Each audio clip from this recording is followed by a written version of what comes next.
Need y'all to do me a favor right fast. Hit that like button, hit that subscribe button, hit that notification bell so you can get all of our content as soon as it drops. With that being said, let's get back to the video. You dig? So, what's going on, y'all? It's your guy Tez the Fire. Your guy CJ 100, and we are the 5100 Podcast. Back at you again with another reaction video. Yes, sir. So I know some of y'all probably saw this title and was like, what are they talking about? Facts. Me and Tez were having a conversation the other day, and I stumbled upon a video that was talking about something called choice moms. Yeah. Not single mothers that, got a deadbeat baby daddy or a relationship didn't work out between a baby daddy and her. That's not what we're talking about. So if y'all thought that was it, that is not it. Right. So we're going to play the video in a second, but before we get into that, like, what was your thought, bro, when I first sent you that? Man, you know how you open the video and all you see is the description first. The first thing I was like, another baby mama video? Like, that's what I thought. But man, I remember actually watching the video and I was like, oh man, I was just disgusted. Like, bro, almost enraged seeing some. Man, I can't wait till y'all see this. This is crazy. It's a whole movement going on behind this that we would just sleep on. We just didn't know. So what we're gonna go ahead and do, we're gonna go ahead and play it for you, because seeing is believing. Recent article in Cosmo decided to look at women who become choice moms. I actually love this term. Choice moms, guys, they are making the intentional choice to have a child on their own. They said if you are going to move forward with do-it-yourself motherhood, there are some things, though, that you should consider. Things like making sure you're financially stable enough to provide for a child on your own, making sure you have a good community of support around you to help, and knowing that even at your weakest moment, you are still singularly responsible for that child. However, most choice moms say that despite their day-to-day struggles, it was the best decision they've ever made. So, ladies, what are your thoughts on becoming a mom? It's a great option. It's a hard option. I have a friend of mine who got pregnant at 37, and it was just a hookup, and she decided to keep it because she. Yeah. Okay, so during hookup, right? She just got pregnant. It was they didn't plan this. She just got pregnant. I'm gonna let her speak a little bit more, just a little bit more. A kid when I do find the man, and although she has support, it's still tough. It's a tough thing, but I think women in general, even when we're getting married, you still, you're still being a choice mom in a way because you're doing most of the work. God forbid something happens to the relationship. Okay. Yeah. So let's go to that point right there, bro. Okay. But before you go there, we still gotta speak about the fact that she got pregnant by this man, and she made a choice that she's going to keep this child, and doesn't sound like he had any choice in the matter. She just said, I might not ever better get this pregnant again. I'm 37, so my eggs ain't gonna be working. Whatever, that makes sense. But you made the decision to be pregnant basically without a man, right? So you go ahead to your point. And to me, like I say, even going into her next point, which is hard. We know it's hard, but when you make that decision without a man being there, don't you think it's gonna even be harder? Like, these the type of questions you had to ask people that go along with these type of things. And she said you still a choice mother even if you married. How? Two people decide to come together and make a child. The father wanna be there. You know what I'm saying? Right. I don't, bro. And then she had the nerve to say, you have to do everything anyway. Like, if that was the truth, you wouldn't even differentiate this shit. Facts. You would just be like, I'm doing what mamas do. Everything we always do. That's how you know it's cap. Not only is it cap, what a credit for the men. He don't do nothing. He just there. He just with the sperm donor. He just lay around the house. He don't play with the baby. He don't go outside running. He just there. That's what men have been delegated to, bro. I don't get it. We just sperm donors. They've been saying it. They've been saying it for generations. So I think they just finally started to step into it and like, you know what? I don't need no man for real now. Like this a whole nother level. This is dangerous. It is. This is very completely much dangerous. But let's get back to it. Now feel like there's no shame in it, that if you want to have a child, you can. But just know it's a lot of work. So a single mom by choice is pretty self-explanatory. It's pretty much someone who wants to be a mother, so they go about it on their own. Yeah. It's not much more to it. So you just become a mom on your own. So people wonder why someone would want to be a single mom by choice. I know I've mentioned to people, oh, I'd rather just be a single mother. I think once you get to a certain age, people start to ask you, when are you getting married? When are you having kids? Et cetera, et cetera. And I've said, like, I would rather just have my kids on my own and be a single mom. I've had people ask me, like, why would you want that? For me, I don't have to compromise. And so I don't have to compromise in how I raise my kids. I don't have to compromise in where we're living, in moving for someone else's career, like medical decisions, etc. So I heard a lot of I, me. Like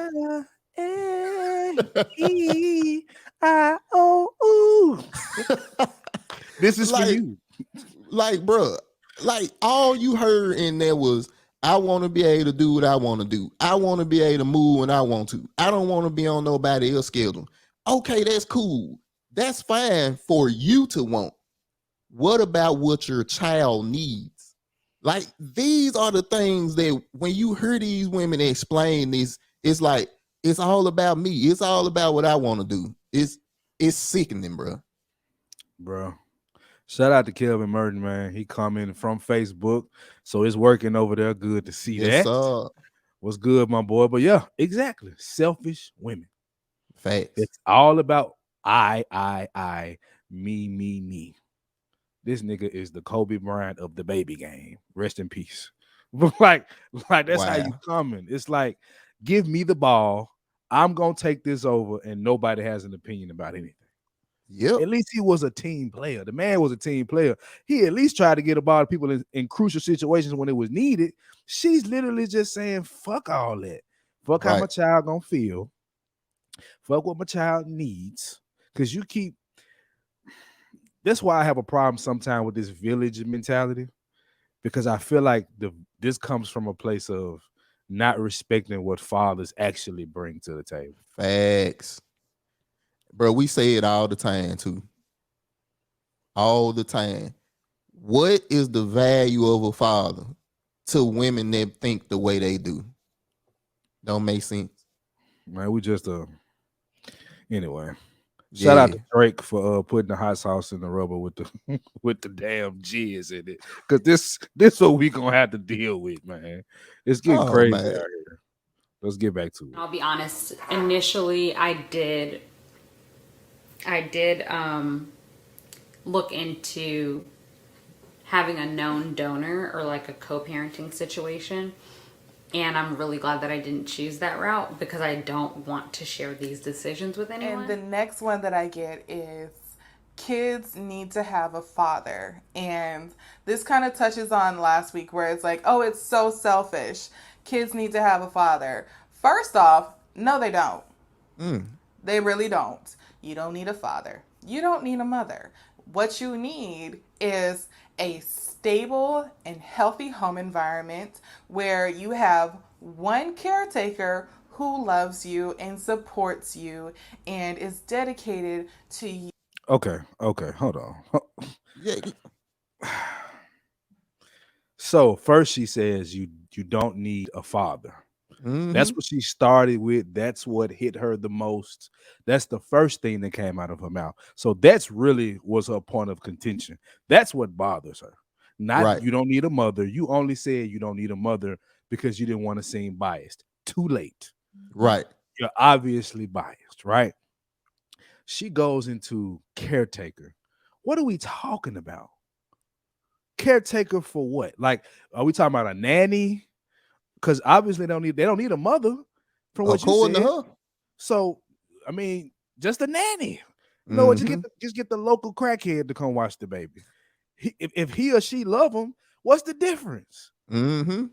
And see, what they'll do is talk about adoption and things like that, which I'm not against. I understand that. And, you know, maybe adoption with a single mother would be better than somebody living in a group home. I get it. But at the end of the day, is it the best situation for a child? No. It never has been. And she's acting as if what they like to do is say, let me take all the toxic two-parent homes and then compare this single mother home where I feel like I'm the greatest thing since sliced bread and government cheese, that I'm the one that's going to be the one that's going to change this narrative. And all of them end up figuring out, no, you need a father. It's like we going against what God said, bro. And it's simple. You don't even have to be a Bible thumper, a Quran thumper to understand that. And to me, I guess the most disappointing part in that is she did everything in her power to justify her point. You don't need a father. No, you don't. She was dead set on that. And like, bro, I sent you that video, bro, and she even said herself she had a great relationship with her father. She said it herself. She had a great relationship. So why you don't want a child, your child, to have a great relationship with a male? They, bro, selfish. That's all it is, bro. It's straight selfishness. Let's finish it because it's almost over. Jesus. Enriching you and teaching you. You need that sense of security. Trust me, okay? I'm in grad school for a reason. I'm going into therapy for a reason. I'm a PhD. I have plenty of people that I have met, and I've had several clients where everybody is talking about their home lives. And I get to see the difference between when people grow up with both parents in the household, or with one parent in the household, or no parents in the household. I have met all of them. There's still some, variations that I have not met, but I have met many. And not only does life prove that you don't need a second parent in the household, but statistics, data also prove that you do not need that second parent in the household. You don't need a father in the household. Would it be nice to have a second parent?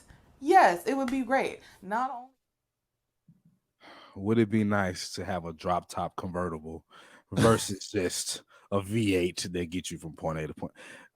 It's tears. Like, she's talking about a father like he's an auxiliary part. Facts.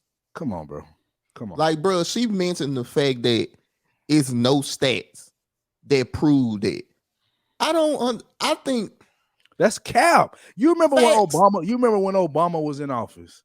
This man was on national TV quoting these stats of how children are more likely to be R-words or R-worded, be a molester, would be violent, would be more likely to be in the penal system.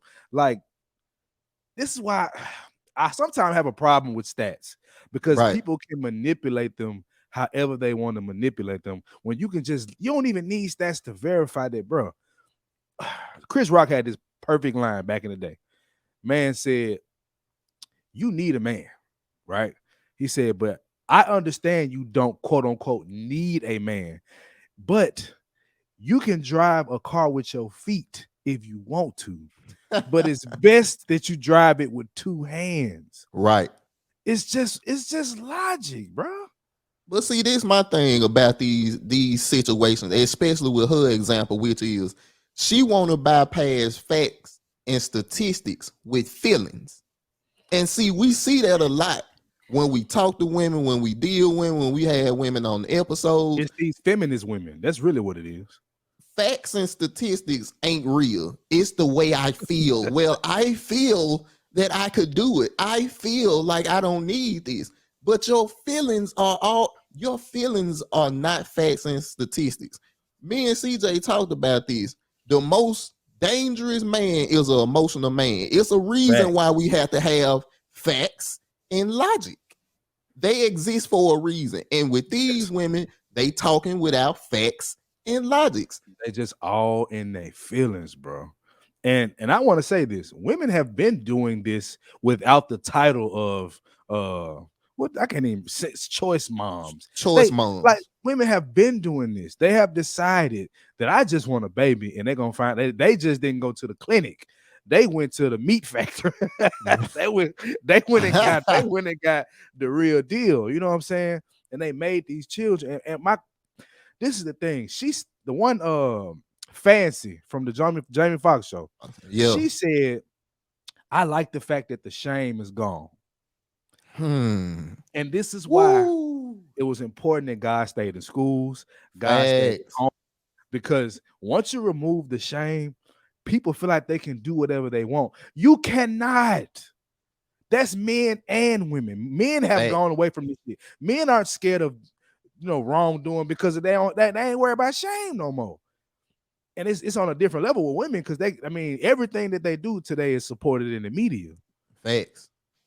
And I want to make this clear. This ain't a woman bashing episode, but what y'all got to understand is when men like us see this type of stuff, we understand that things getting out of control. When you want to create a child without a father, you going outside nature. You going outside of the purpose of our reproductive systems. Men got roles here. And I think when you listen to a lot of these women talk, they pretty much saying traditional values and morals are fairy tale. They don't exist. Being a wife ain't realistic no more. Having a child the traditional way ain't realistic no more. And that's what they're against. That's what they're against. They are against tradition. And I understand it to a degree because a lot of the old heads got it wrong. Do not get me wrong on that. But they got a lot of it right. We was at a point, bro, where black people specifically, 95% of us had children in wedlock. Right. Today, it's 20%. Facts. And look at our community. This is not us trying to get on Trump's bandwagon. This is not us trying to say we super conservative. We don't even care about your affiliations. Just look at us, bro. Right. We are in a messed up situation, bro. Go ahead. It's our community, man. And like I said, I think a lot of these situations, to me, when you listen to it, and y'all, we gonna have the links to the full videos in the chat or in the description. But if you listen to those videos, all of them blame men. They all say the dating pool trash. It ain't no good men out here. A man can't provide for me better than I can provide for me. So what's our purpose? What is a man's purpose in 2022? It's like, okay, let's just say that's true, right? I knew as a kid and as I got older, if I didn't get good enough to play basketball in the NBA, I wasn't going to make it. So I'm not going to go out here and try to create a short man league. I could, but I'm not going to do that. The NBA is a top notch. It's like they saying, well, I still want kids, even though the way we're supposed to do it is through man and woman being married, making a child. They say, forget all that. I'm going to bypass the rules and I'm going to get artificially inseminated. Yes, sir. So I'm still going to get what I want. I, me. Straight selfishness. But man, we got a guest I want to bring in. Met this brother a few episodes ago. I was on Auntie show, and if y'all know who Auntie is, that's security boss, unsolicited, dope individual. Yes, but man. Me and Sir Hale Speaks had a great conversation on there. So I want to bring my brother in. What's going on, bro? Hey, what's up, CJ? What's up, Tess? What's going on, man? Hey, good to be here. Thanks for having me, man. Oh yeah, man. We wanted to have a elder statesman. I ain't saying you're old, but we wanted to have somebody that could bring some more wisdom to this conversation. So, was you able to see any of the video? Actually, I just jumped in a few moments ago. I was on another stream. Article in Cosmo decided to look at women who become choice moms. I actually love this term. Choice moms, guys, they are making the intentional choice to have a child on their own. They said if you are going to move forward with do-it-yourself motherhood, there are some things, though, that you should consider. Things like making sure you're financially stable enough to provide for a child on your own, making sure you have a good community of support around you to help, and knowing that even at your weakest moment, you are still singularly responsible for that child. However, most choice moms say that despite their day-to-day struggles, it was the best decision they've ever made. So, ladies, what are your thoughts on becoming a mom? It's a great option. It's a hard option. I have a friend of mine who got pregnant at 37, and it was just a hookup. And she decided to keep it because she's like, you know what? Your thoughts, sir. What in the world are we talking about? What in the world are we talking about? Being a choice mom is nothing. It has nothing to do with you wanting to be a mom. This is what's wrong with our generation. This is what's wrong with our culture. Is we have kids and we treat kids like they are pets. Hey, I got this wonderful thing, wonderful being. This thing that's gonna make my life essential. It's gonna make it much better. Being a parent ain't about you. And if you're going into this thinking that I can have a kid, I can do this, it'll be fine. I can do this. Hey, I'm strong enough. I'm independent. I've got money. I've got a good career. You have no idea that it takes more than what you bring personally to the table when it comes to raising a child. This is the problem that I see with too many people. And what we do in this particular era is we celebrate, we clap because it's the popular thing to do. But here's what I want to do. Let's look at the stats. The stats don't say that us doing this provides better outcomes for our kids. Actually, the data goes against that. That without the presence of a dad in the home, kids are more likely to be on drugs, to experience violence, to endure poverty, to go through things of depression, loneliness, you name it. And so to celebrate choice. Now, listen, if something happens to your guy, he walks away or he dies, that's different. Right. That's a different circumstance. But you go into this creating a scenario, now you don't get no celebration because to me, you're looking at this from how you would feel as a parent and not for the outcome of that child. And this is not to say a woman can't raise a great child by herself, but it does speak to the issue that if you're arrogant enough to think that you are going to put your kid at risk to prove a point, that's something absolutely wrong with that. Something absolutely fundamentally wrong with that. Let me drink some of my coffee. Y'all got me. Hey, CJ, you want to play the risk, dude? Sure. We can watch this. We can watch it again. I guess. Come on. My nerves down. You sure there ain't no yak in that cup? Right. You ain't seen the worst yet. It's still coming. Yep. So a single mom by choice is pretty self-explanatory. It's pretty much someone who wants to be a mother, so they go about it on their own. Yeah.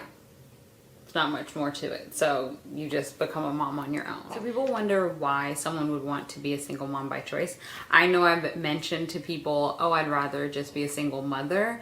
I think once you get to a certain age, people start to ask you, when are you getting married? When are you having kids? Et cetera, et cetera. And I've said, I would rather just have my kids on my own and be a single mom. I've had people ask me, why would you want that?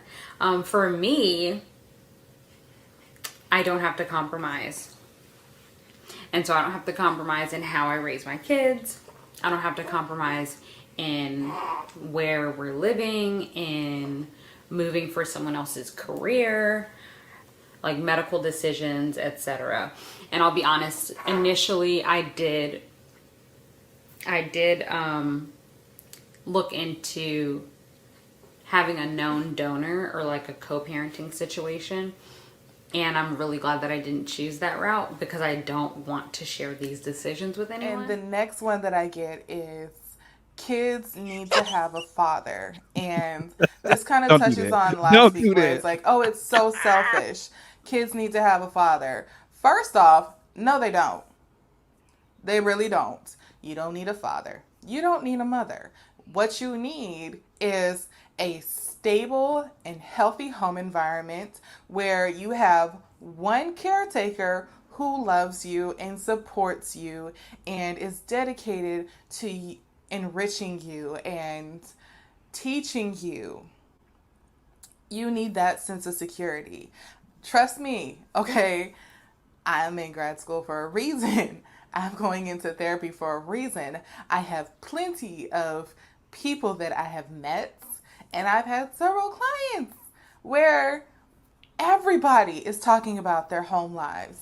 And I get to see the difference between when people grow up with both parents in the household, or with one parent in the household, or no parents in the household. I have met all of them. There's still some, variations that I have not met, but I have met many. And not only does life prove that you don't need a second parent in the household, but statistics, data also prove that you do not need that second parent in the household. You don't need a father in the household. Would it be nice to have a second parent? Yes, it would be great. Sir Hale, what you got? Go ahead. The floor is yours. I don't have nothing from what I just heard.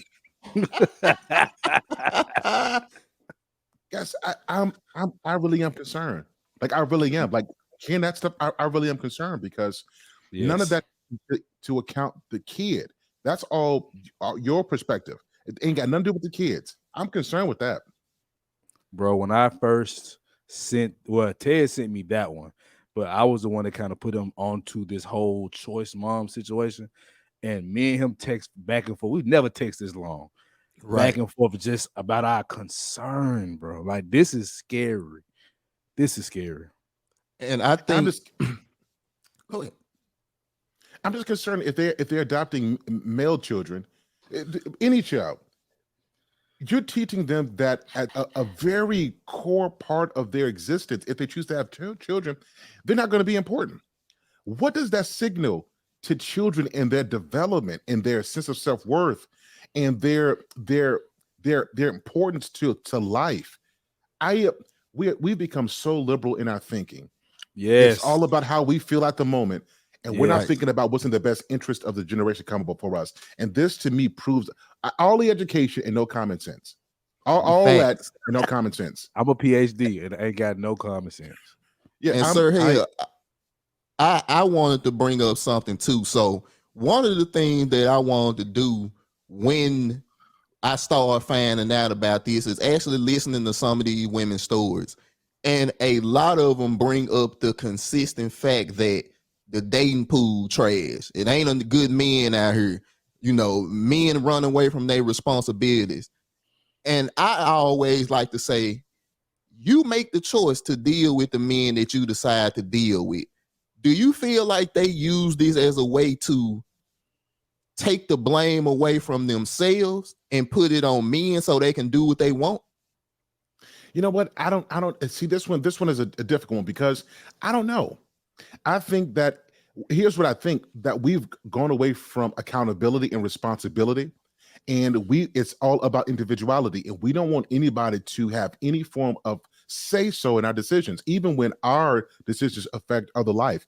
And that's what I heard when it came to this, because a father is going to have some structure. A father is going to have some order.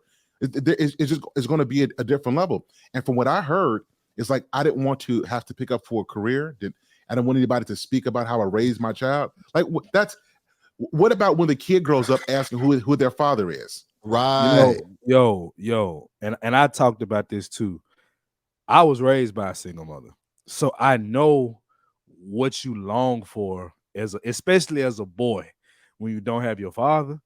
You get to asking questions and what happens is they get in a situation and don't want to answer the questions.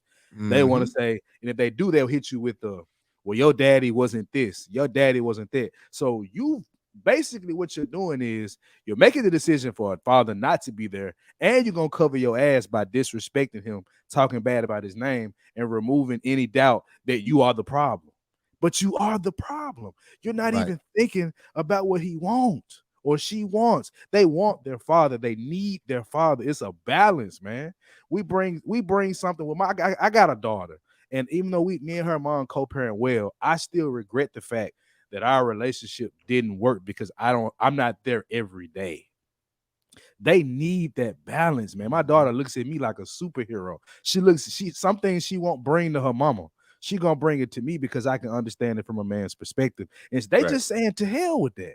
Right. And like you said, it's certain things that a man brings that you can't bring with just a mama. You gotta have the yin and the yang. You gotta have that authority figure that when he step in the house, everything changes. Everybody at attention, because now you know that the person that bring the discipline, the person that bring the structure is in the house. And to differ a little bit from CJ, my father was in the house my whole life, and I knew when that whooping was coming. When he hit that door, it's over with. That fear gotta be there, and it's a reason why I respect my father so much and being a father so much, because I understand that's a job. It's a thankless job. You're not gonna get the appreciation, but you know in the long run it pays off. Yeah, love what you said, man. Listen, as a father of 4 kids, my wife, if you guys see her, she's in the chat. Noobs Ink Plus, that's my wife. We've got 2 sons and 2 daughters. Been married for 15 years. Oldest son is 14, and we went through some things where we were apart. And there is a fundamental difference when parents are together. Now, this doesn't mean that if the relationship might not work, right? But being active is a big part of a child's development. And Jordan Peterson talks about this. I did a reaction some time ago. Sir, the GOAT. Yep. What he does is he talks about the foundation that fathers provide for their children. And for those of us who didn't have a dad, we get it. But it takes us a little bit longer to develop that and us to become sure of ourselves because that foundation wasn't developed early. And so fathers are not just disciplinarians. Fathers are coaches and cheerleaders. And one of the things that are needed for children developing is having somebody letting them know that you can do better. You got greatness on the inside of you. You can accomplish even when you fail. Use your failure as an opportunity to get better. Fathers provide so much. Right. And if you don't know what a father provides, women take this approach thinking that they can do it themselves until their kids are in therapy, asking why they had to live a life without their father. The sad thing, I'll say this, and I'll leave it at this. A lot of our women won't understand the pain that a lot of men go through until they see that pain in the eyes of their children. Ooh. And it is sad that it's going to take this, because I don't think that a lot of women are intentionally trying to hurt their children. I really don't believe that. Yeah. But I think that there's a level of ignorance and a level of arrogance to think that you can do it yourself, because we promote that. And what we have to do is promote, if it takes a set of 2 different DNA structures to formulate a human, then let's just assume that it might take another person to raise the kid in a more healthy way. That's just what I'm saying. You said something, and I've had this conversation with Tez numerous times. I've dated a woman with children, and obviously she dated me, and I had one. And her mentality was that, a lot of these guys are just running from responsibility. Until it came to a guy she was dealing with that she liked and saw what kind of a father I was and saw me going through it, she didn't understand it. It was like that. It's like they're oblivious to the whole idea of what a father really is and what we go through. They just take it for granted. And if they even take it for granted, because you got to care a little bit to take it for granted, I think you got to at least know it's there. They don't even care that it's there. And this right here is just, they've removed the shame. Now they putting words on it. Like they have a terminology for what it is now. That is terrifying, bro. And I think you said something for real when you said they don't realize it. They don't. Because the world tells them that it's okay that you're a single mother. Not that make it through because it's going to be rough for you. No, we promote it. Yeah. We got Fantasia, baby mama. Rappers talking about baby mama ain't this. And it's like, that's our culture. That's why we talk about our culture the way that we do. It's killing us, bro. It's killing us. And I wanted to add something too, bro. The reason why I believe that they try to fancy it up and make it seem nice is because they want other women to do it. So they don't feel alone. So they don't have to bear the shame of what they doing on their own. So it's like, well, it's a group of us now. So now it's a community. And once you get a community that can't be touched, no problems. And they can get through us. They can get to us through our women. But go ahead, sir. Go ahead. They don't know any better. A lot of them really don't know. There is a thing of having education and then having experience. And what we've championed in our culture is we've championed education and we haven't championed relationship. And in the absence of developing healthy relationships, we're forced to create these real these real things in our heads that have no practical application. I really think that they just don't understand. They can't know, because I can't know that there's data that says if I put my kid in this position, I could have $1 million, a beautiful home, beautiful car, but the other stuff that a father brings, if I don't give them that, right, they're gonna go through this life feeling they're gonna feel it at some point in their life. Yep. It's just a matter of when. And if I have this data and I still do that, there's got to be some type of blindness, some level of a lack of awareness at that level to deprive a kid who is going to have those questions. They're going to have those questions. If you guys look at, I love Iyanla Vanzant. Yes, sir. Yeah. She started doing shows that spoke to this. And I will watch this and I'm like, there are 40-year-old people, 50-year-old people who didn't get a chance to have that relationship with successful nurses, doctors, lawyers, entertainers.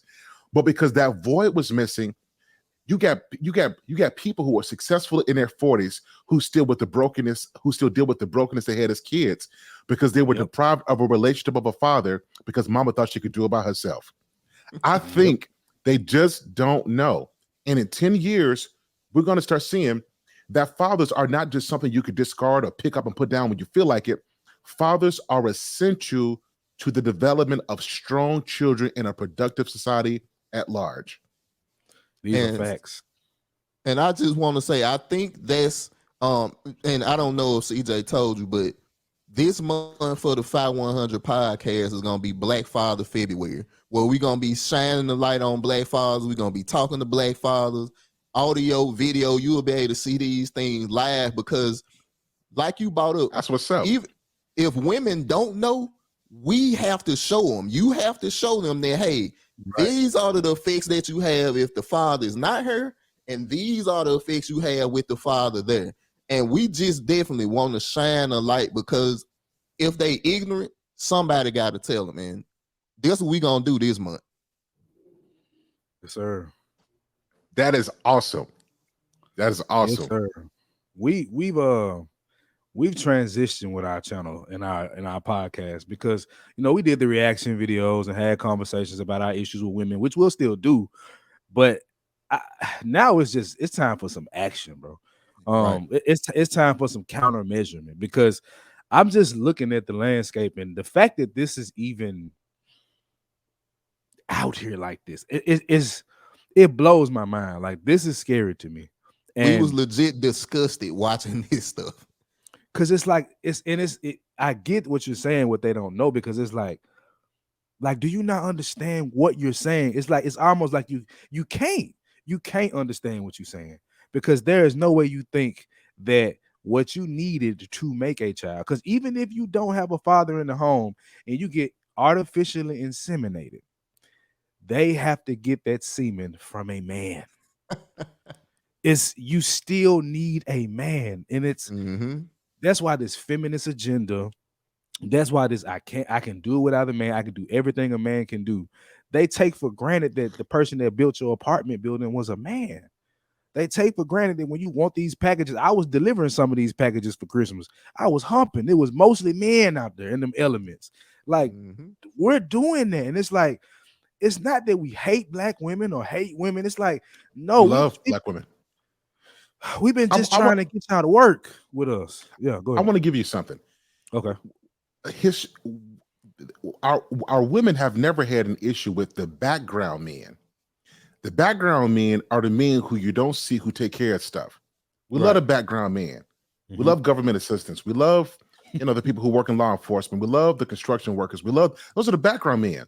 It's the men who have to take the stage. Those are the husbands. These are the fathers. This is where we have the issue at. Because the background men, you don't have to have much conversation. You have to do much change. But when you got somebody else who's on the stage, then it changes the dynamic of what's going on. And when you've got young women who've grown up and they've been taught that the background works, so you'll get that government assistance, get the government support. If something happened to you, got a number you could call. You definitely got orbiters, right? So we've been taught you can get whatever you want to, but you don't have to have any responsibility at all. So speed this up. Just go get you an education, get you a good job, and you surround yourself with people who think like you, Come on, then they never have to see the truth. And so that's why I said a lot of them just don't know because of what they've been exposed to. Our people have never had an issue with background men. It's the men who have to take the forefront, who have to be responsible for families. That's where the issue is. So, Sir Hale, it's something else that I noticed in watching the videos and doing my research on women that think like this. A lot of them have money. A lot of them use finance as a stopgap between the man. It's the finance can take care of everything else. But like you said, it's some things that money cannot buy. And I don't think, like you said, I think it's being promoted that, hey, if you got money, you fine. You can do everything you need to do. But that's not true. And to have these women come on here and say that and to use money, it's so sad, man. Oh, Auntie in the building. Hey, y'all. What's going I'm on? the security boss. Yeah. Listen, That's what what they've been waiting on right I here. walked in on here. She missed it. Choice. We're going to have to run this back too. We're going to have to run it back, man. I just see the title up there and I get a whole earful. Here we go. A recent article in Cosmo decided to look at women who become choice moms. I actually love this term. Choice moms, guys, they are making the intentional choice to have a child on their own. They said if you are going to move forward with do-it-yourself motherhood, there are some things, though, that you should consider. Things like making sure you're financially stable enough to provide for a child on your own, making sure you have a good community of support around you to help, and knowing that even at your weakest moment, you are still singularly responsible for that child. However, most choice moms say that despite their day-to-day struggles, it was the best decision they've ever made. So, ladies, what are your thoughts on becoming a mom? It's a great option. It's a hard option. I have a friend of mine who got pregnant at 37, and it was just a hookup. And she decided to keep it because she's like, you know what? I don't know. Wow. You know what? We just kind of had that conversation a little bit ago. My first thoughts is that that's a rich woman's problem. But then we also know that there are people that may say they chose it, but it's hard for me to wrap my heads around that.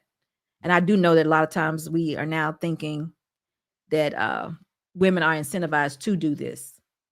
And again, it's hard for me to wrap my head around that also because kids are so difficult. It's hard.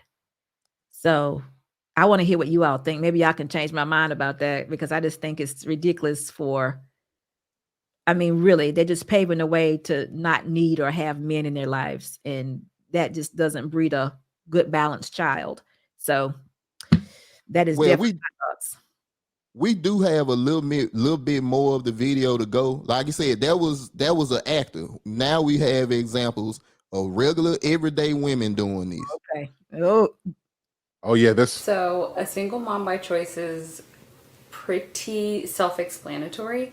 It's pretty much someone who wants to be a mother, so they go about it on their own.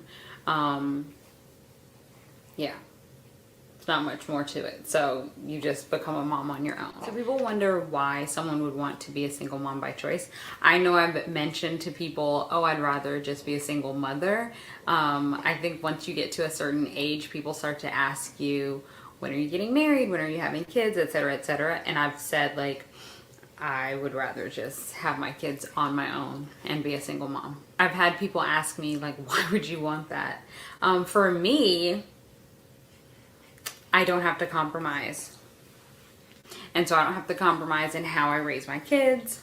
I don't have to compromise in where we're living, in moving for someone else's career, like medical decisions, etc. And I'll be honest, initially I did look into having a known donor or like a co-parenting situation. And I'm really glad that I didn't choose that route because I don't want to share these decisions with anyone. And the next one that I get is kids need to have a father. And this kind of touches on last week where it's like, oh, it's so selfish. Kids need to have a father. First off, no, they don't. They really don't. You don't need a father. You don't need a mother. What you need is a stable and healthy home environment where you have one caretaker who loves you and supports you and is dedicated to enriching you and teaching you. You need that sense of security. Trust me, okay? I'm in grad school for a reason. I'm going into therapy for a reason. I have plenty of people that I have met, and I've had several clients. Jesus. I just help us. Auntie, help us. Please. Listen, everything the first young woman, let me say this. Okay. I felt like if they would have continued to talk to her, she was gonna bust out in tears. It was all fake. That woman is broken. No matter how much she tries to tell you all that she wanted to have that baby by herself and she didn't want to compromise and all that, she's broken. I felt like she was just about to, if someone had continued to talk to her and got deeper into her thought process and her life, she would have broke down in tears. She's gone through something. She's hurt. It is nothing to sacrifice or to compromise on a child's father or where you live. She was just selfish. For whatever reason, she has turned to be that way. And I'm seeing it, I'm hearing that it's come from some kind of relationship that she had been in prior. That's nothing but pain from her. The second woman was totally delusional. That I can't get a man, because everybody knows that it requires a man or sperm in order to have a child. So in order for you to say something as ridiculous as saying you don't need a father, it can't happen without a man. So that's just delusion. That's me trying to tell myself I'm okay with my thought process. That's all it is. That was delusion, and the first one was straight trauma. That's what it was. Wow. Man. All right, y'all. You didn't have to stall out. My thing is, we've become so liberal in our culture where we think that men are discardable and that we've reduced men to either a paycheck or a penis. And we don't see all the other stuff that men provide. And because we are in our echo chambers and we hear only, this is what confirmation bias is such a big thing in our society. Yes. We hang around only the people who think like us and see the world like we see it. And the only time we understand the trauma of our kids is when they're in therapy talking about what their parents didn't give them. And my concern is that these kids, now notice all of them said it's when these kids are small. Yeah. When these kids turn 5, 7, and like between 7 and 11, where their emotional development is developing, they're going to see a whole different side and show the actual need why fathers have to be in the home. Now, again, if a woman is married and her husband dies, the relationship breaks apart, that's a different scenario. But women who willfully put themselves in this predicament are selfish, because being a parent is not about you, it's about that child. And the goal of a good parent is to put their child in the best environment to thrive and to succeed. And from what I hear, it's complete selfishness. And I think a level of ignorance. Yep. Mm-hmm. That's all you heard. Guys, listen, I know this is not for you all to do, but if you could, y'all got to slow down. Well, I know two of you are married, and CJ, you're the only one that's not married. So right. CJ, you got to be able to slow down and discern things. That first girl was so hurt that baby was there to fill a void. She was in such pain. It had nothing to do with the baby. It was her. Mm-hmm. And I want men to be able to identify these red flags when you see it. It wasn't about her need or want for the baby or to be a mother. She needed that baby to replace or to feel that hurt. And if she didn't deal with it, the baby wouldn't go. I mean, I don't know where she was going to end up, but that was totally about a trauma that needed to be fixed. I'm telling you guys, a woman that is whole does not want to go into parent or motherhood by herself. They want to be married. This is a whole woman now, whole woman. Right. They want to be married, especially if there's a child involved, whether it's like a death of a spouse or whatever the situation is. That's not something we want to go into by ourselves. It's not. Right. It's not. So if they're talking all big and crazy, it's coming from a place that something's happened. You know, because I can agree with that. The reason I'm going it the way I am, because you're on camera and you're promoting a message that some women are hurt just like you and going to bite into that full teeth. That's my issue. And guess who suffers? The baby, right. The kids, our society. Right. And And security boss, I wanted to ask you a question. And we talk about this all the time about, men speaking out against things like this and the way that we speak and the message and how is it sent. But in your opinion, how do we change the narrative on Black fathers? Because like you say, it's clear that these, and to give you a little background, both of these young ladies had their fathers in their lives. So why would you deprive your child from having what you had growing up? So how can we change that narrative, or is there anything Black men can do? Is what I just told you, to slow down, because see what they're doing is a byproduct of the hurt. Mm-hmm. Y'all can't address that. They will mistreat more than just men. It's gonna go further than that. That child may be mistreated later on in life. These women are broken. That's what needs to be addressed. But men, I don't know if y'all have the ability, and it's not to be, I'm not trying to discredit you at all, but I don't know if you all have the ability to see it. But if you don't, you need to pray for that kind of discernment, because it'll help you a lot. And what one thing about it is, if you're moving slower and you're listening and hearing what they're saying, you won't hear what she's saying about the man, because ain't no man done nothing to her. I mean, what did the man do? I didn't hear her say not one time what a man did to her. So why wouldn't she want you in her life? She said, because I don't want to compromise on where we live. Oh, I don't want to compromise on how I raised a child. Y'all, that's not real. Yeah, that's not real.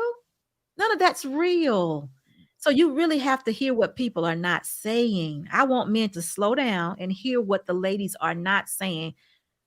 So if they want to invest that kind of time, they'll know what to invest the time into. It's not proven to these women that they're better men or that they're good men. It's not about that. But here's something that she did say, though, or that the ladies did say, is that, I'm choosing this and, all the good stuff. But here's the thing. You're going to need a support system. Here's what I heard when that happened. If you just think about how big this is. If a father's not there, look at all these things that you're going to need to replace the impact of a father. Just like I'm like, because when fathers are not there, it becomes a burden to society, and not maybe from a monetary perspective, but from a cultural, a protective perspective, developing foundation, character, you name it, right? And when I hear people say that, I hear hurt. I definitely get hurt. Mm-hmm. But here's what I believe. When you having a child, you got to address that hurt, because it is scientifically proven that mothers will somehow they will give their kids that same hurt. So if mama's depressed, that child's going to depress, because that's the bond that kids feel with their mother. So she's going to give that to them. Mm-hmm. And I don't think, this is why I always say, we always have children and we manage them, but rarely do we plan for children and raise them. And a lot of what I hear is, I wanted a kid, so I got him, and I'm gonna manage my kid. And when you're raising a kid and you're planning for a kid, you're thinking about, what can I do to put this kid in the best position from an emotional, financial, environmental perspective. And all I heard was, I want to be a mother because I think I'm going to be okay with it. And I'm going to need, the focus has got to be the kids. So if you got hurt, address the hurt so that you don't pass the hurt to your kid. Because while adults have the experience to articulate it, kids will suffer in silence because they're feeling something that they can't even explain. And we need the security boss to come say what you said, though. Because if I said I'm ridiculing, oh, you hurt. It comes as like I'm chastising you. But what you just said, it's gonna be hard to deny you, because you're a woman. You get things that we might not even get.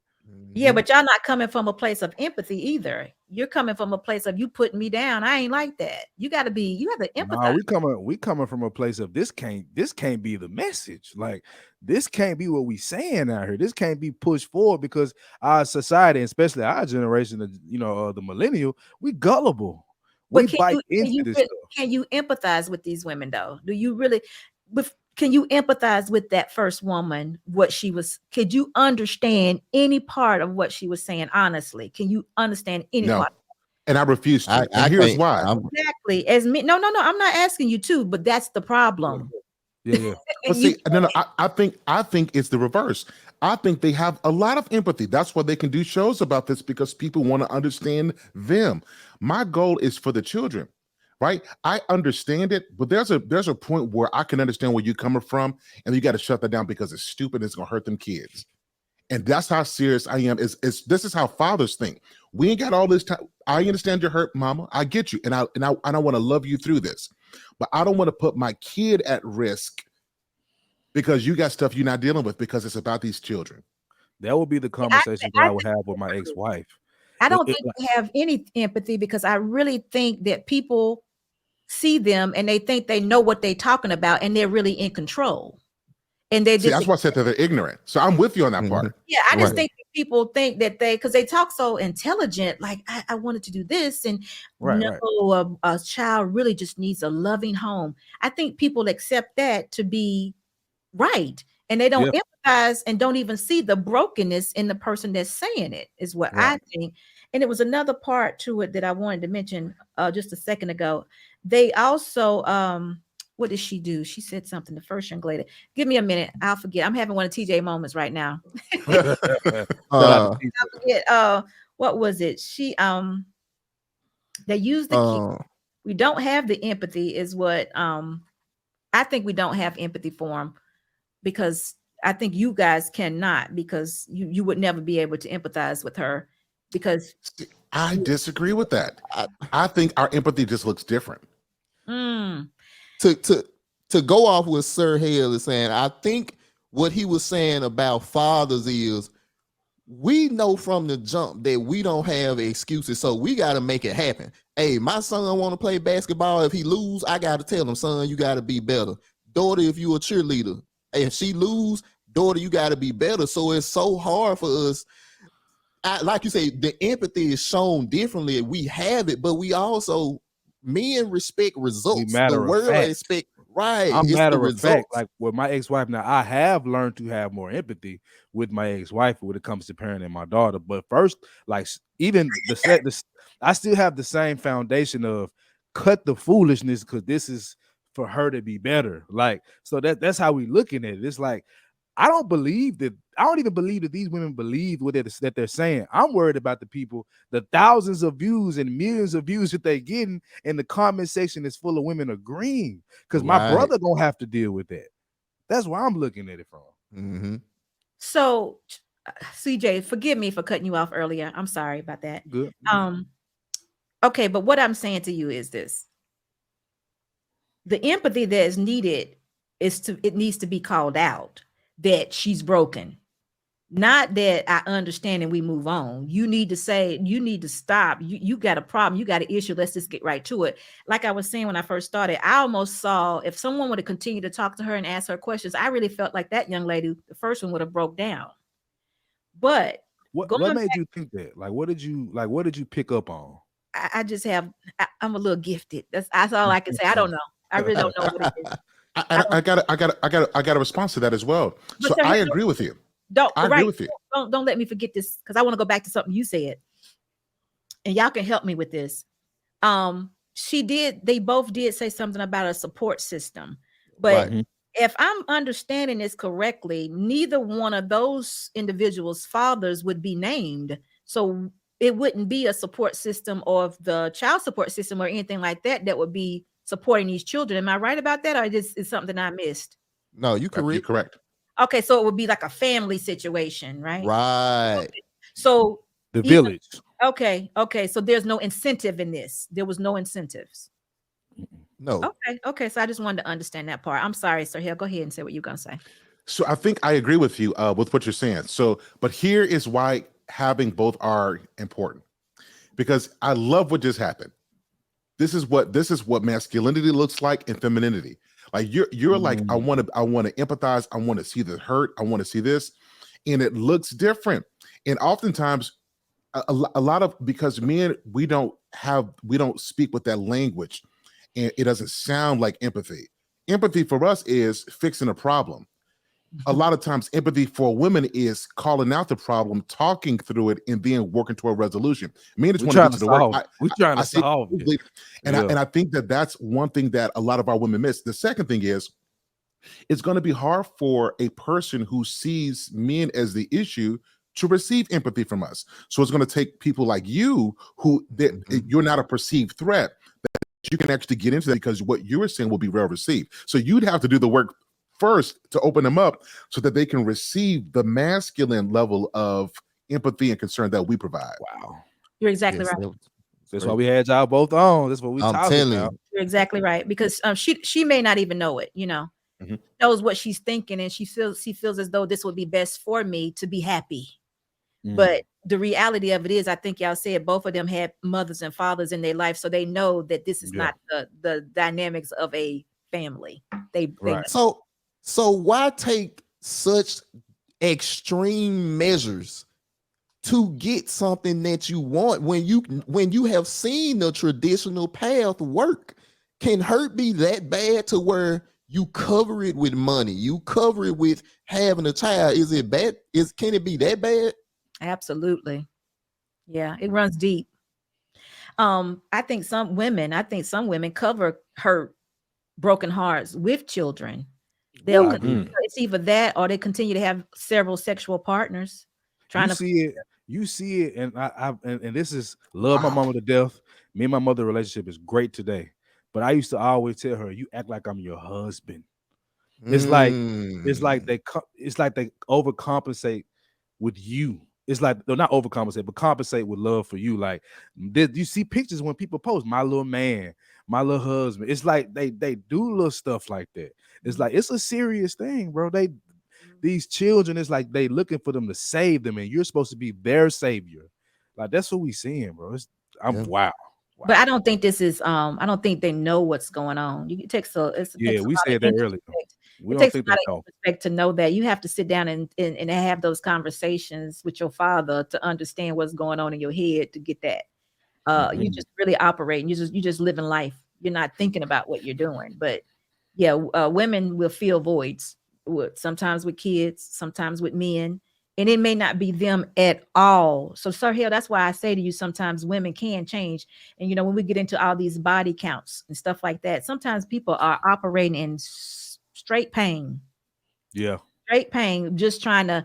I can't deal with it. I need somebody to love me, because we already know what happens in a loving relationship, a real one. When a woman thinks something is real, and a man is pouring into her and it's all real, and she might have the I get the chills when he walks in the room and all that. That's what's working out for her, but that's not quite where he is. And then when he decides to leave, it's a real thing to have a broken heart. It's a real thing. And when it happens, what do you do? What does that woman do? If she don't have that couch to lay on or nobody to express that to, if she's getting underneath another man, she's filling that void. She's trying. Me and CJ did an episode about this body count matter, and we talked about it with two women, the Two Broken Eggs podcast. Shout out to y'all. But what we seen was the double stat. Women want to be equal in everything. When it comes to body count, that shouldn't matter. If a woman has 100 sex partners and a man has 100 sex partners, it should be looked at the same. And I'm only touching on that because you said it, and it was brought up in one of our conversations. But we both know that that's not true. That we both know that that's not a fact. So you being a woman, how do you personally, because we can't do it, how do you address a woman and show her that, hey, it's not the same, and you can have long-term results, children, from doing this? So is it Taz? Is that the correct? Yes. Listen, I'm gonna go back a little bit because I saw y'all video with the Two Broken Eggs. So I enjoyed it. I thoroughly enjoyed it. But I'm gonna say this. It was raw, raunchy. Yeah, but I happen to like the girls. So they were cool. Yeah, we like them. Let me say this. When you told me about it initially, I thought something different. But I'm glad it was not quite what I thought. But anyway, first off, I know y'all saying this to me about the women want to be equal, but I'm not ready to accept that. What I am ready to accept is, and I'm going back to the Two Broken Eggs for the example, those women had made some life-altering decisions. that they cannot go back on. And we do that, and then the world tells you that you're no longer good. You're really second class, maybe even third class, maybe even fourth class, and really don't nobody want you. Is what's real. And every man you meet that says he wants you, it ends up being a sexual situation, and then they leave again. All this is compounded daily, if we can just say it to tell the truth. So I got to figure out how I can show up in this world and still be cute and still be accepted. So that would be the answer for my behavior. I really don't want to be equal. I'm just still looking for that brokenness that I've allowed myself to enter into that I don't know how to get out of, because nobody's told me how to get out of it. And if they try to tell me, I then first have to accept the fact that I'm broken. I can play with it and be like, I'm a broken egg. But the reality of it is I'm really broken. I am toe up, because it's nowhere where it's good for one woman to have 4 kids and there be no man around. And a check can't replace 4 different, I don't know the situation, but a check can't pay for 4 kids. I need somebody there mentally, physically, I need help. And I made the decision to do this. So I'm broke. I don't care what you say. I'm broke. I'm really not good for anybody. And I need to get real with myself, but I'm just not ready to do it. I'm not trying to be your equal, but I'm just not going to let you keep beating me down every day. I'm not going to let you do it, because that's all I get from you. I got these 4 kids. You beat me down here, then you won't have me here. And then you got this other man calling it out here. I'm tired of being beat down. So I'm finna fight back. That's why I act like this. That's what that's just real. Now, I got some pushback for that. That's so I understand that. I get this. I definitely get this. But some of this ain't hurt. Some of this is decision and not wanting to take accountability for the decisions that was made. All of That's it. what I see. No, I'm agreeing. All of you're right. All of it is I haven't taken accountability for it. Because let me so what I grew up hearing is this is what I heard growing up, and it messed me up. I would see women, I would see the sweet part of them, because you never get told the story of how they were when they were 18 to like 29. Oh, you only hit after they met Jesus. Hallelujah. After they met Jesus and they changed their life around, right? That's the version of them you hear. You don't hear how reckless they were. Exactly. And this is not to say that they didn't deal with stuff in life, but you never hear that part. So I grew up seeing people with multiple children, like 3, 4, 5 baby daddies, and I'm sitting here like, and I'm like, and all I would hear is, these men ain't here to help. These men ain't, they ain't coming out, they ain't doing what they got to do. And I grew up thinking like, dang, men suck, bro. How could you? This woman is so nice. Yes. She'd have met Jesus. She'd have met him, and she'd have turned her life around, and she's wonderful.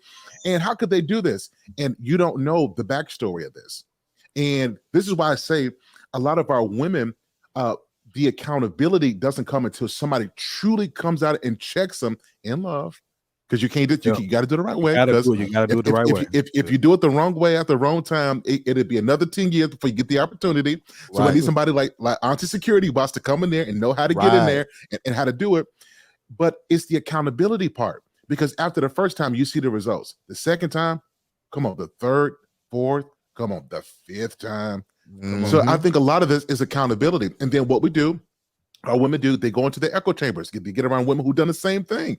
I guarantee you, there won't be any woman who comes around Security Boss and makes those same decisions. I guarantee it, because you have a certain standards you live by.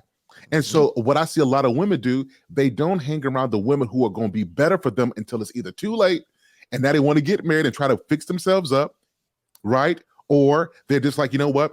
Let me just go hang around other women who've done the same thing. Who's going to say, girl, you're going to be fine, girl. You still look good, girl. You can get a man. Somebody going to want you, instead of doing that work. And that's the point that I'm making. A lot of our women are not accountable until it's too late and they're feeling the fire of their decisions. Yeah. I agree with you. I mean, I said that's the thing. They made those decisions. They wrecked their life. Nobody wants to accept that I've wrecked my own life. Who wants to accept it? That's hard. I wrecked my life 4 times. I wrecked my, and then guess what? The lie that they always tell themselves, these children are a blessing. Yep. Ooh. And Security, about just one more thing that Sir Hale spoke on that I want to speak on. After all of that, like he said, after they done had the kids, about Jesus and all of that, they still expect of me or CJ to marry them, Yeah. to be with them, to raise the kids. That's my thing that is so hard to accept. It's not that I don't appreciate you or the children. It's just now all of that comes into my responsibility. And that's so hard. I'm a man. So if I choose, like, if I'm gonna be with you, that has to come with it. Because I'm not gonna not do for your kids. So it's like you have to factor all this stuff in. I don't think we tried to make it clear to them on the show that we were not saying because you have these children and you're in this situation that a man won't want you. All we saying is that you can go down a list of women. Let's just put all these women on the list. If they see you, they're gonna say, damn.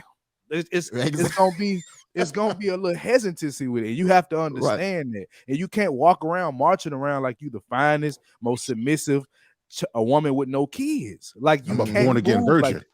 That's not reality. I'm a born again virgin. Hallelujah. Listen, Jesus. I'm not gonna count it out for the ladies because they were two cute women, but they can have theirs, but they're just gonna have to wait till them kids grow up.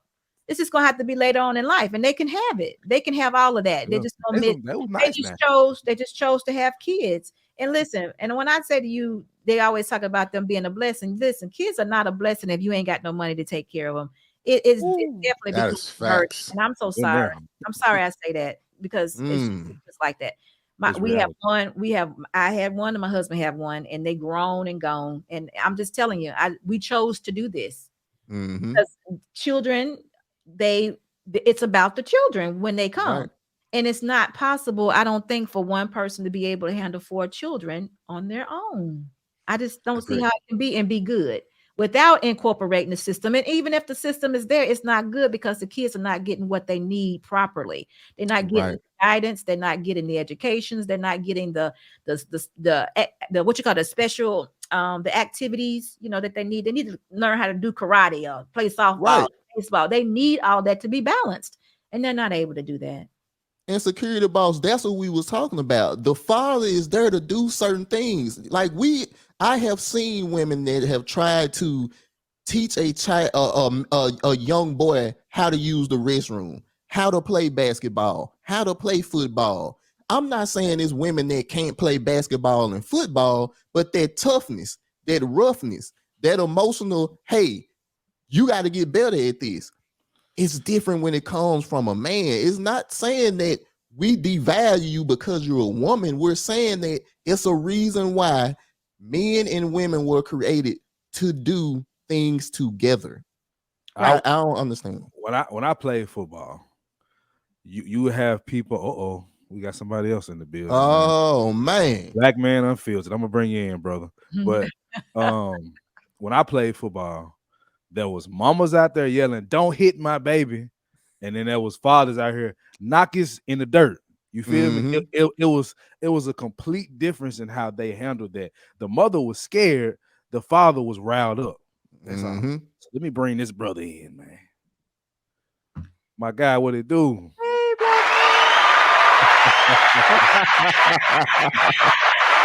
Hey, in my Denzel laugh. My nigga. How you doing, bro? Man, what's going on, guys? The 5100, man. I just subscribed to you guys, man. It's good. Shout out to appreciate that. Absolutely, man. My brother from another mother is on here tonight, man. Wait a minute, got his chest out tonight. So I ain't going to introduce him as Sir Hell tonight. It's going to be Chocolate Drop tonight. He got his shirt off. Chocolate Drop. Yeah, the liaison of passion over here. And then, you know what? Auntie's in the building tonight. Is so good. Every time I see her, it's just so good to be graced in her presence. My God. Miss Unsolicited, how are you tonight, honey? I'm doing well. Thank you. Just bow to the queen as I enter the room. So anyway, I hear y'all over here talking about these crazy people. I'm gonna let y'all go ahead. I'm just gonna get in where I fit in. Y'all go ahead. Continue. You go ahead, brother, because we done cooked. Go ahead. So I'm listening to these choice moms. I meant to send this to Unsolicited the other day because I like to keep her on top of the game with all this crazy stuff that's coming out. Yeah. And these women, basically, they want children by themselves. This is just another level of that feminist movement I don't need a man. Yep. I can do it on my own.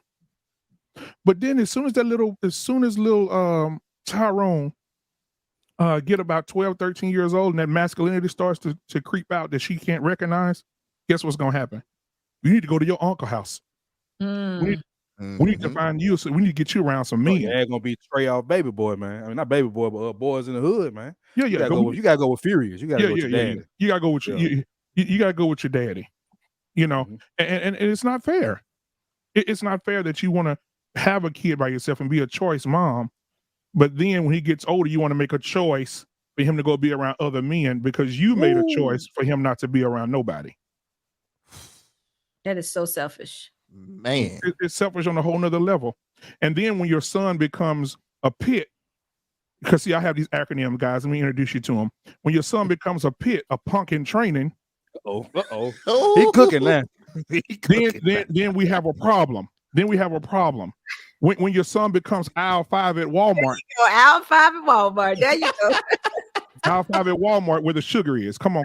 Next time, every time I say to somebody, every time you go on Walmart, you're gonna think about my voice. Yes. Aisle 5 at Walmart, where the sugar, when your son come in and he wants you to see how he look in your heels. Huh, mama? I look good in these too, mama. Look. Stop. No. I'm saying aisle 5 at Walmart, and then pits, punks in training. And just like when I walked in, he was talking about football. Yes, I coach football. Yes, before the pandemic, man, we was going hard, man. And these boys out here, mama, don't you hit my boy. And these men out here that they date, I don't know. These men are so Marriott pillow soft. It's just ridiculous. Drugstore cotton. They allow these women to control the narrative. I've seen young men get pop, and the daddy say, "Get up, get up." The mama, take the pants off my son, take the helmet off my son. Yep. He's going home. And let me ask you a question on that. Yeah, go ahead. I want to ask you a question on that. Yeah. Are you seeing that from? Because I see that when that happens when the man that may not be his biological kid. That's one, and so normally I see a father doesn't have much say so when that's not his biological kid. He sits there and let it happen.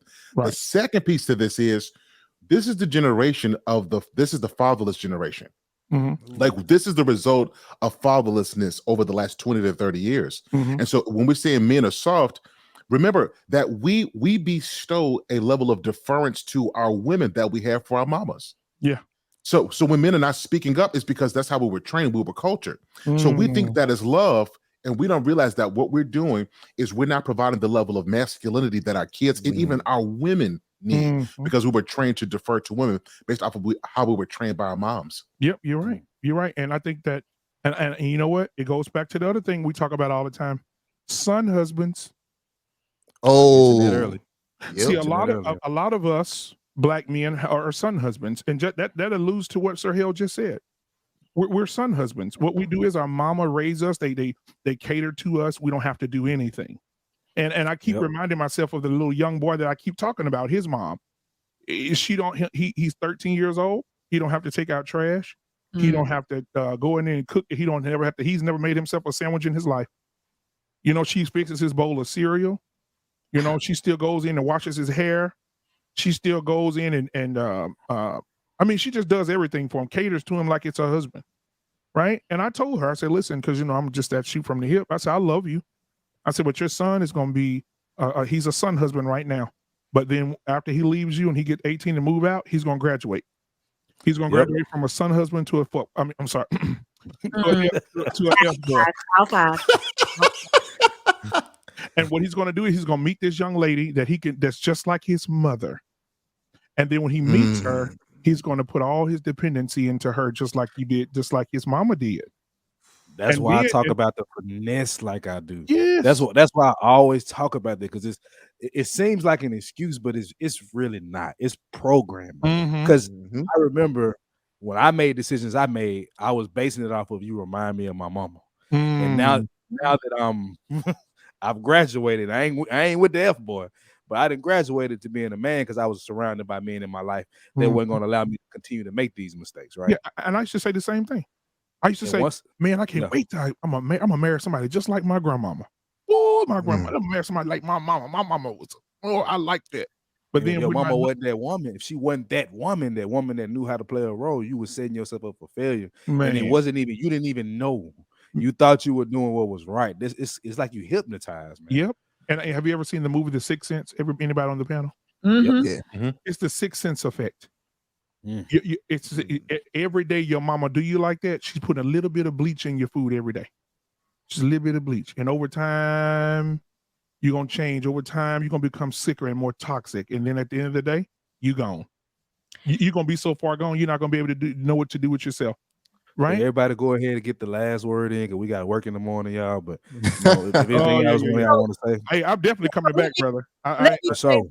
Let me say this. I was just doing a live with Mr. Logic a minute ago, and we were trying to be solution-based to the issues that are going on in the Black culture. And what I said was that because he talked about all the choice babies per se, or the incentivized kids that are being had.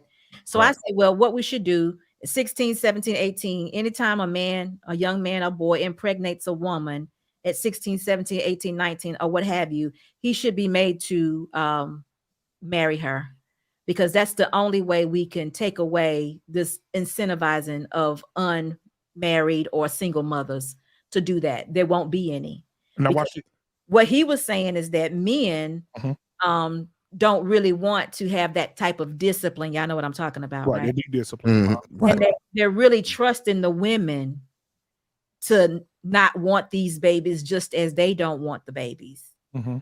And I was like, the only way this can happen is that the men are forced to marry the women. Otherwise, these women are going to always have the power and always control you. Now, what happens in this situation back in the day?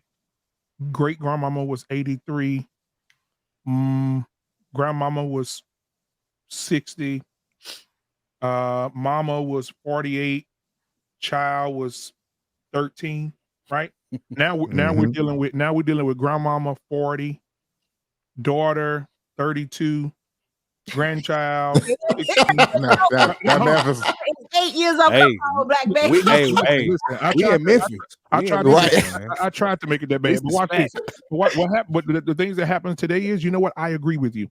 Little boys, you want to go out here, you want to be grown, then you become that man that we told you to wait to be. And when you get this young lady pregnant, you're going to marry her. Then the caveat to that is, hold on, watch this. The caveat to that is that 46-year-old grandmama and that 20-year-old mama. No, you just trying to marry her to keep from standing on that child support. No, we got you. We took away all the system. The system's gone. Okay. No, we took it away. There's no more system. There's no more child support. It's gone. I was on child support while I was married. Yeah. We took it away. We got daddy's in place now. Daddy is the child. I was married, living in the house, and I was on child support. I've heard that is legal in Tennessee. Yeah, but we said take away the system. Take away the system. Take away the food stamp. Take away the WIC. Take away the all. And the fathers and the mothers, that's never gonna happen. Oh yeah, and the women will be running trying to marry the men because women have incentive now. Right. It's a couple things. How does that happen? A couple things. Sir Hill. It's a couple things. So if we're gonna do that, it has to be. We have to have trained our kids. So we can't just say here are the consequences and then they ain't got no training. Exactly. Right. That's one thing. If we're gonna marry these, let's get real. If we're gonna marry these at this age, there's got to be mandatory DNA tests. Yes. Yes, sir. I'm gonna raise these kids that these children are mine. Oh yes. So those are my two things. So I'm with all of this. If we're gonna marry young, they have to have had the proper training. There's got to be a mandatory DNA test because we know that in this country and around the world that this paternity fraud is a huge issue. I agree with you. I think we need some more of that enchanting right now because this is this is a great idea. Right. I got you. I got you. Because this would be great, but I don't see this happening. Because we can make it happen. We got to make it happen though. Like this is what I love about security bars. We got to make this happen because what's the alternative? What we're doing now ain't working. Sure. And we got to start from the ground level, and this got to become culture now. Like we're talking about what is our culture? This has to be our culture. We have to prioritize our family above a system, because the system ain't, we can use a system, but that system ain't really for us. It's done a lot to break us up. Yep. So if we create culture where you respect me as a father, I respect you as a mother, we respect our family, then we develop a whole system within ourselves that we ain't got to worry about. I got to go to jail because I didn't pay child support, but I got to go get back and get a job, but I can't go get the job because I lost my license. Oh, and forget, I got arrears to pay. Right? No. We've created a different culture where we're self-sustaining, and it's just better for the children. Yes. So, and Sir Hale, I'm agreeing with you. And then with that training, since the individuals are young or maybe young, parenting and job training. Yes. You'll get back to being mechanics, welders, plumbers, or whatever needed to take care of your wife you got. We can do it. Now, the young man in the chat, I saw something that said that's going to create a bunch of more deadbeat mothers. I don't see how, but we're going to have some training but it takes away your choices. You won't have all these options. Your option will be to be a wife and a mother. And that's what you created. That's actually what you chose. So you got to walk it out. And you got to have daddies and mamas that's going to be committed to saying, listen, you made this choice, you made this bed, you going to lie in it. And I'm going to use unsolicited words. Sit your ass down. That's right. Because you made this decision. You did this. The community would help then if that was the issue. Right. The village. The village no longer exists. Let's add another piece. No, if you a deadbeat parent, you don't get the kids, which means you don't get the benefits that would have came with them kids. Right. I don't want anybody who don't want to be a parent to be parenting kids, because this is how we create kids with trauma. So if the daddy is going to be here's something that we got to be. I was taught that mothers love their children more than a dad. In this generation, I have seen the opposite. That fathers love their kids as much as mothers, and sometimes they're the better option to be the parent primarily. Right? Absolutely. So I think we got to get that in place as well. So if you don't want to be a parent, we're not going to force you, because our goal is to give our kids a sense of well-being and purpose. And you can't do that. You can't raise a great child if you don't really want to be a great parent. And I'm living it. But that's your only option. That's your option to marry. And then if you're not, you give it to the child to the father. Yeah, you walk away, but you don't walk away with no benefits. You walk away on your own. Yeah, and I'm living it, guys. I'm living it. And real quick, I know you're going to shut it down, but I'm living it, guys. You know, I went to court and I fought for my babies, and I got custody of my babies. And when they gave me custody, she's on the other side over there. I can't believe you took my babies from me. I want to see them. I said, well, you can see them anytime you want to see them, but they're in a better home. They're in a better environment. They're in a better financial situation. They're going to be in better schools. You cannot provide that for them because you're 98% government assistance. And so you that ties back. And so you can't. But watch this. So after that, guys, I got my kids when they were 7 and 6. They're 14 and 12 now. No, 14 and 13 now. Watch this. She don't call them. She don't talk to them. She don't see them on their birthdays. She don't send them gifts. She does nothing. Shows up for nothing. My son's football games, nothing. My daughter volleyball game, nothing. Zero. And that lets me know that when you put up all that fuss and put me on child support, you were only doing it for the benefit of yourself. And now is she on child support? You know what? I told my lawyer, because my lawyer was my relative. I told my lawyer, I said, I don't want to, Nina, I don't want to be on a child support. I'm good. We don't need it over here in this camp. She said, bull crap. She said, man, she would have put you on it. She said, I don't care what you say. I'm filing for it. And she did it. And they hit up upside the head too. Woo! When they said the price, I said, "Oh Lord, I probably would have fell out when they told me that." And they hit her like me when I was in there. And guess what? Let me tell you how biased the system is. They went ahead and put her on child support. She's been on child support since they were 7 and 6. They're 14 and 13. She has not paid one payment, and they have not took her wages. They have not garnished her checks. They have not done nothing. And so I told my wife, I said, well, stop fooling with. She said, no, she's going to be held accountable. I said, no, we don't need it though. No, it ain't about the money. It's about holding her accountable. So she went, investigated it, found out the girl, she doing just like dudes. Like they say the men do, she hopping job. Every time they find it, she quit and go to another one. Quit, go to another one. Just like the dudes. Dead beat. Well, I'm gonna make a song, Deadbeat Mamas. Yeah. Look, I want to thank y'all for coming through. Man. Y'all came through, showed out for us, man. We really appreciate that. Oh, man. no problem. Thanks for having us, man. Thank y'all so much, man. Thank you. Yeah. Thank you, security boss. You know, I got plenty of love for you. Mr. Hale, it's been a good one again. And now we got to meet the man, the unfiltered man. Brother, we got to have you on again because we are doing the Black Father February. We're doing that for we're having a bunch of fathers on to have a conversation. So we will do some live episodes. So we'd like to have you on too, brother. You know what, brother? I just did a celebrating Black Fathers last week, man. Last Friday. Yeah, we're on the same page, brother. We're on the same page. Yes, and I would love to have you guys over, man. On if you don't do lives on Friday, we have barbershop talk over at Black Men Unfiltered Network. And the men had a conversation about everything and anything involving anything, you know what I'm saying? And about an hour into it, we open up the Lions Den, which we let the women in for a little bit to ask the men questions and see where their minds are, what we talking about. So if y'all ain't doing that on Friday, bro, 8:30 Central Standard Time, man, come over and holler at your boy. We'll be there. Yeah, that's dope. Yes, sir. Yeah, so once again, man, thank y'all so much to everybody that watched on Facebook and on YouTube. Thank you. Yep. Make sure you hit the like, the subscribe button, and also subscribe to Black Man Unfiltered Network, Unsolicited Security Boss, and Sir Hale Speaks. So y'all, thank y'all so much once again for your guy Tez Defy. Your guy CJ 100.